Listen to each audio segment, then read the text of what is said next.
This Rick and Morty theory comes from Reddit user the Rickest Rick. I hope you guys have a few minutes to watch this. This one is incredible. So here we go. I am submitting for you my theory of Earth Rick C-137, the Rickest Rick, and the way things play out over Season 1. Spoilers ensue, you are forewarned. Most of this theory is unified from several other theories, mainly with evidence from episodes 101, the pilot, 106, Rick Potion number 9, and 110, Close Rick Counters of the Rick Kind. These are in order of appearance, not production code. Before we get started with the theory, let's explain some terminology for everyone to be clear on. Earth Rick C-137. This is the main Rick of the show, also known as the Rickest Rick, who is called and calls himself Earth Rick C-137 on multiple occasions, like in episode 107, 109, and 110. It is never made clear that the original pilot, eventually Cronenberg universe, or the original First Morty is C-137. I also refer to him as Simple Rick C-137. First Morty. This is the Morty that others here call our Morty.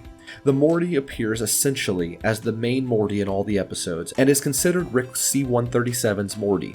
I do not assume First Morty came from C-137. First Morty is the only one that calls himself Earth Morty C-137 in episode 109 and 110, and this very well might only be because he assumes Rick C-137 is his original Rick. No one else calls him Morty C-137, also known as Pilot Morty.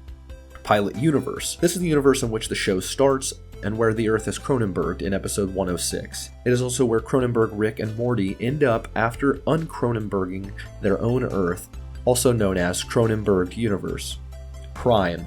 I reference the show's post-episode 106 universe as the Prime Universe. This is the universe that Rick C-137 and First Morty escaped to after Cronenberging the pilot universe. It has not yet been given a dimensional tag in the show, so all other local universe characters except Rick C-137 and First Morty at the end of Season 1 are considered Prime. Prime Rick and Prime Morty died from the explosion of a device, the ionic defibrillator, in the Prime Universe after uncronenberging their Earth in episodes 106. Universe, reality, dimension used interchangeably. Eye Patch Morty is the Morty we see in episode 110 with an eye patch. I don't assume he is Morty C-137, though it seems pretty clear he has a history with Rick C-137. Getting a few things out of the way, they are implied, and I will consider them facts for the post and theory. Rick universes might not be truly infinite. Rick C-137 says there are infinite realities at the end of episode 106, and that in a few dozen of those, he didn't Cronenberg the Earth.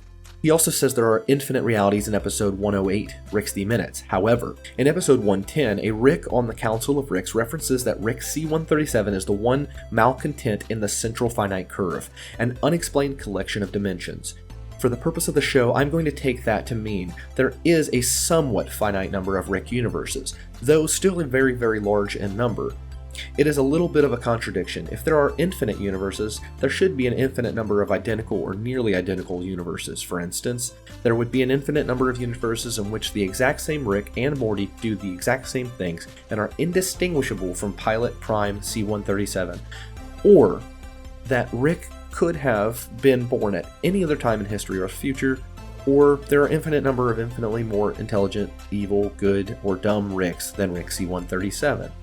In order to keep things from getting too esoteric and to move the plot along, we can assume Ricks pass through a range of somewhat quantum universes of which Rick C-137 is the Rickest, therefore we assume there is only one Rick C-137. There is a generally finite number of Genius Rick inhabited universes. There is a further finite number of Rick universes that are very close to the ones we track in the show. There are no two universes that are exactly identical. In addition, a single council of Ricks. I'm currently excluding the possibility of infinite councils, infinite C-137 dimensions, or infinite Rickest Ricks, infinite Stoofus Ricks, and all the infinite possibilities thereof. Also, Evil Rick and Eye Patch Morty would have never been able to compile a list of Ricks from an infinite set of Ricks, so yeah, we're assuming the show is somewhat bound to the central finite curve. Rick C-137's portal gun has some specific powers and limitations. The portal gun allows Rick and Morty and anyone else to transfer between the same timeline in different dimensional universes. It doesn't seem to allow them to go back or forward in time, despite Rick C-137 stating he went to the future dimension in episode 101, where time seemed to pass at a far accelerated rate. Roiland has mentioned they don't want to mess with time travel in the show.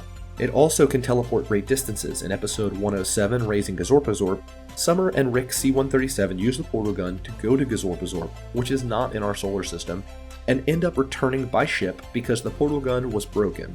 It is not made clear if Summer and Rick C-137 needed to pass through interdimensional customs to return to Prime Dimension, or Gazorpazorp is in the Prime Dimension.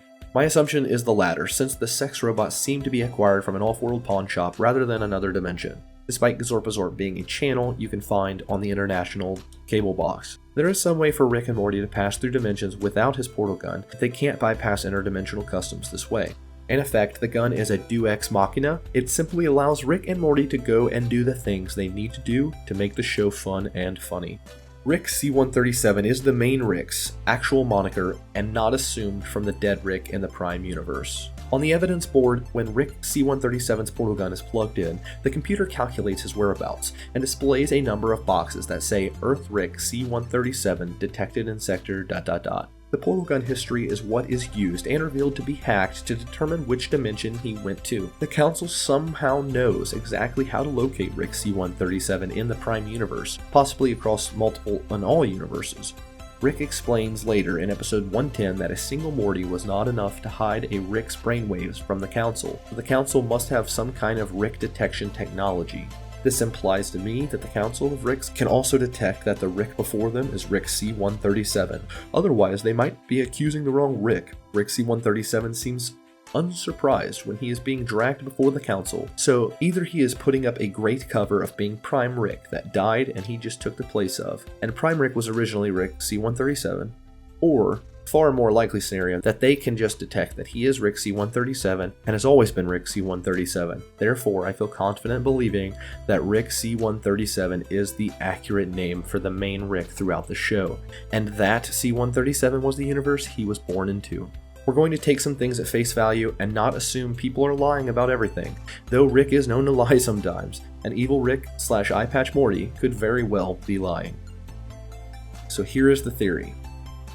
We learned from the pilot episode and official descriptions that Rick has been absent from First Morty's life for 20 years. Though possible that Rick was absent for 20 years but somehow stopped in to visit First Morty when he was a toddler. I'm taking that history at face value. As we see from Rick C-137's memory in episode 110, he was holding an infant Morty, so it can't be First Morty since First Morty is 14. Also, there is a memory of Rick C-137 electrocuting a Morty. That is likely not First Morty, unless First Morty's memory of the event was wiped. But given how offended First Morty was that Rick C-137 only tested his electrocution theory on paper, which was a lie, he clearly did some kind of electrocution testing on at least one Morty, I'm going to say the intent was that Rick C-137 did this on a different Morty and not First Morty. Now that we know that, there are two possibilities. Either A, Rick C-137 was never a part of Pilot Universe until the beginning of the show, and First Morty is not Morty C-137. Or B, Rick C-137 left the Pilot Universe for 20 years, then finally returning to stay with his original family, making the Pilot Universe also C-137. He may have been living in different universes the whole time, hence his memory of Infinite Morty being a different dimension. Along that time, he helped raise one or more different Mortys. It makes sense that along the way he also may have destroyed other universes or Earths, the way he Cronenberged the Pilot Universe in episode 106. The reason to believe that is how nonchalant he seems to be with Cronenberging the Pilot Universe Earth, as well as dropping a bomb on Pilot Earth in episode 101, whether he's testing Pilot Morty or not, and assuming the place of dead Prime Rick. He seems comfortable doing this. Apparently the Council of Ricks can't either detect this behavior or does not care. They may only concern themselves with crimes against other Ricks. So why does Eyepatch Morty go through all the trouble? There is something specific to Eyepatch Morty that connects him to Rick C-137. Either he is the original Morty C-137, or he may be another Morty that Rick C-137 encountered when he was away for 20 years. It is clear, however, that Eyepatch Morty is intelligent, possibly even more intelligent than Rick C-137. Whether or not he grew up with another smart Rick, a dumb Rick, the evil Rick, Rick C-137, or no Rick at all, may not really matter. The fact is, Eyepatch Morty essentially did all the killing, kidnapping, and planning. It can't be assumed, however, that the evil list that he created is actually real or accurately depicts which Ricks are evil. Also remember that evil Rick is being controlled by Eyepatch Morty. That means Ostensibly, everything Evil Rick did and said to Rick C-137 is coming from Eye Patch Morty, so all the evil calculations, the surprise of Rick C-137's emotional response to his memories of Morty, all the machinations to get a Rick C-137's memories, and his line about Ricks don't care about Mortys, that is all coming from Eye Patch Morty, even down to Evil Rick's last words as he is beaten to death by Mortys. Do it. Do it. Do your worst. Eye Patch Morty wanted the Mortys to kill Evil Rick, therefore, they may have wanted First Morty to lead the rebellion. So we have a hyper-intelligent Morty that wants Rick C-137's memories and thinks all Ricks don't care about Mortys. In addition, the Council of Ricks COP said that they have seen that technology before. It leads us to believe that they are either recognizing their own Rick technology or the Council of Ricks has dealt with Eye Patch Morty in the past, but never apprehended him. He remote controls Evil Rick, going into at least 27 other dimensions to kill its Rick and kidnap its Morty, and frame Rick C-137 for it. He willingly tortures hundreds of Mortys and imprisons many more. In doing so, he hides his and Evil Rick's existence from the Council and other Ricks. He copies off the memories of Rick C-137, surprised that C-137 gets emotional about his memories of Mortys. He tells Rick C-137 that C-137 isn't as clever as he thinks he is. This could be Eye Patch Morty making a dig on Rick C-137, that at some point Rick C-137 was wrong, and possibly Eye Patch Morty was proven to be smarter. If Eye Patch Morty is Morty C-137, or a Morty that Rick C-137 spent a lot of time with, then something bad must have happened, or a lot of bad things, that causes Eye Patch Morty to want to copy Rick C-137's memories and then kill him.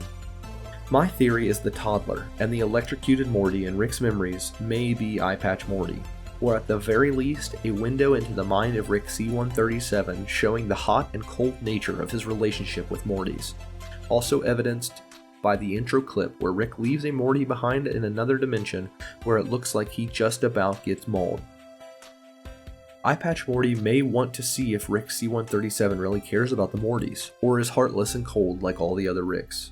The whole thing might have been a ruse to get First Morty, the one true Morty, to lead the uprising of Mortys against all Ricks. Given the look on Eye Patch Morty's face at the end of episode 110 when he takes off the eye patch, I got the feeling that his plan wasn't entirely successful.